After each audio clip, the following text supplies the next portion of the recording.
I'm Dr. Dash. Thank you for joining me as I go dashing around the globe. I just got back from Poland, and coming soon, you'll see some awesome footage. Still working on that. So if you stay with me to the very end, I have a special gift just for you. So people often ask me when traveling, what should I take on my carry-on bag? One of the most important things you have is your carry-on bag. In this day and age, we always hope our luggage makes it with us, but sometimes you get to your destination and there is no luggage. What do? Well, there are some essential things that you need to carry, so if you find yourself kind of stranded for hopefully just a few days, you'll be able to survive. In this day and age, everyone takes usually a full-size little suitcase. Well, I have something instead that I travel with. It's a small, not quite small, regular carry-on bag, and it has some great compartments. So I'm going to show you what I pack as I dash around the globe. These things are something that, trust me, will help save your life. Maybe not quite, but it'll make your trip comfortable in case your luggage doesn't get there. And this carry-on bag has a pretty cool compartment under the bottom where you can actually unzip and put things in it. So I'm going to show you. You don't have to have one like this, but I love it because it helps compartmentalize things. So you don't want to get caught in another country. And say you're a person like me who suffers from allergies, nothing's worse than be caught without your medication. So I take some allergy medication when I travel. You never know. I was in Spain having a wonderful time until I felt like I had to take my eyes out of my head. My friend I was traveling with said, "Where's your allergy medicine?" In my bag. So make sure you pack your allergy medicine. Then it's nothing like trying foods from all over the world. I love trying different cuisines, but nothing's worse than finding that your stomach may get a little bloated sometimes, so it's nothing like some chews. These are flavorful, and they'll kind of help you if you have any kind of indigestion going on. Take these with you on the plane. Then I find myself traveling also, and every now and then you might get a headache. Nothing like some Tylenol, ibuprofen. Just be careful. Make sure it's regular Tylenol, not anything with codeine. There are strict regulations in other countries about the medication you can take. Some medication are actually seen as narcotics. So please don't get stopped at the airport. They'll simply confiscate your medication and hopefully not you. So take something to help in case you get a headache. I was in Egypt, saw the wonderful pyramids and had a great time. Went to Luxor. I was sick. Well, apparently I ate something the day before and my stomach was horrific. Nothing worse than getting found at a pharmacy in another country trying to explain what it is you need. So, although you can't take liquid Pepto-Bismol, these tablets are awesome. You make sure you follow TSA regulations and guidelines. You can only take certain liquids of a certain size on the plane. I haven't seen a tiny, tiny bottle of Pepto-Bismol, but nothing like these tablets to help with indigestion, heartburn, just to kind of help you get by. So please make sure you carry this. Then sometimes if you're like me and you're traveling, you are walking all over the place. One day I walked for 9 miles. 9 miles, not straight, but just seeing things.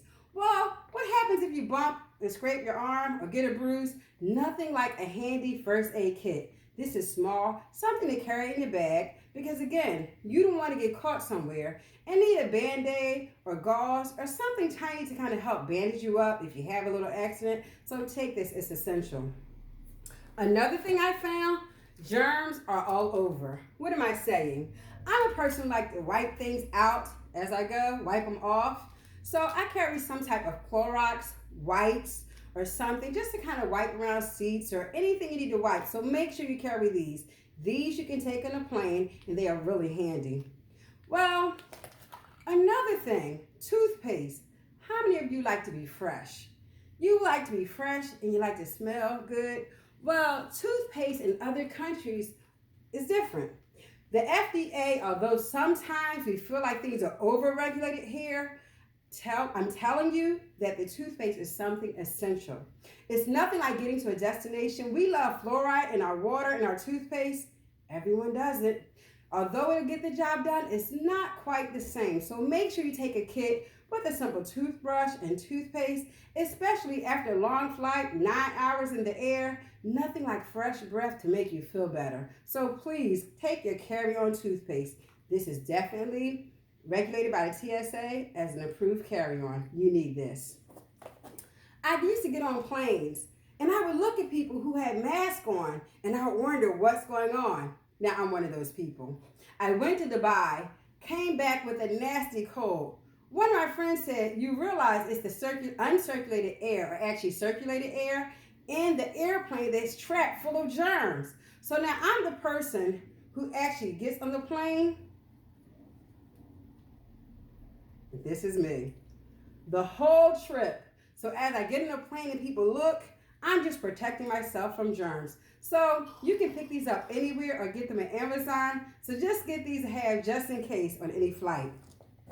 After I pack the bottom portion, I zip it right up because you never know, even on the plane, if you might need these things.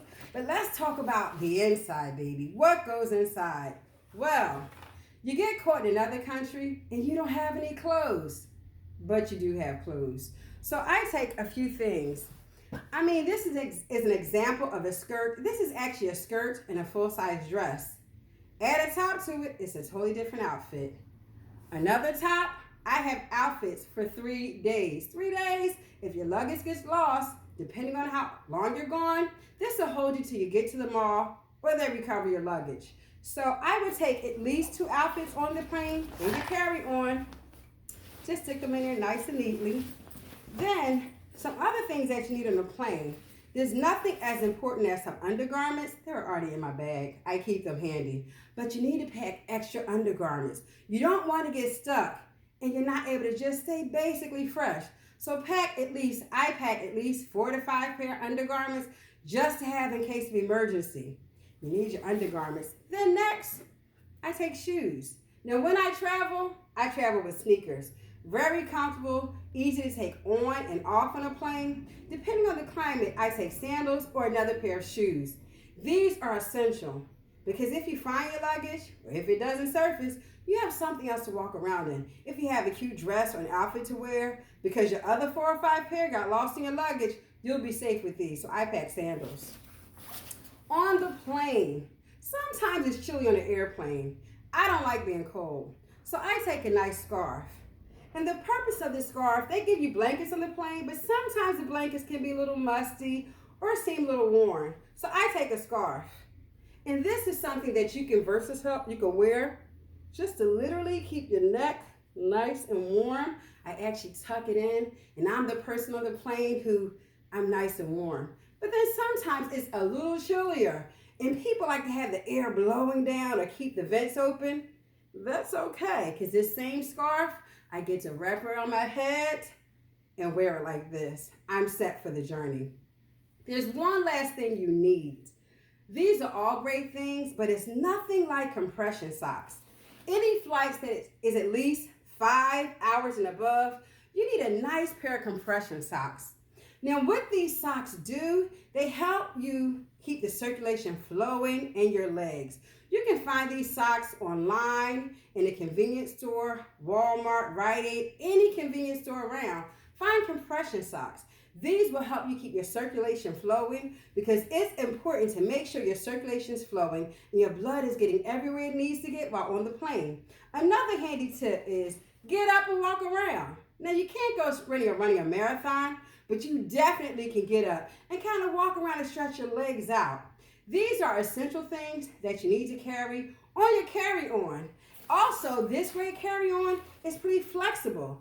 I don't have to worry about shoving it in the overhead bin, try to have someone try to fit it next to my luggage. It goes right under the seat. So anything I need or want is right there and handy. So make sure you do that.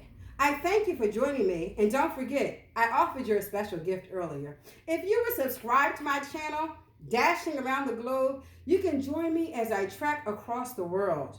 And also, if you simply subscribe and then leave a comment with your email, I will send you Dr. Dash exclusive travel list of things to carry in your carry-on bag.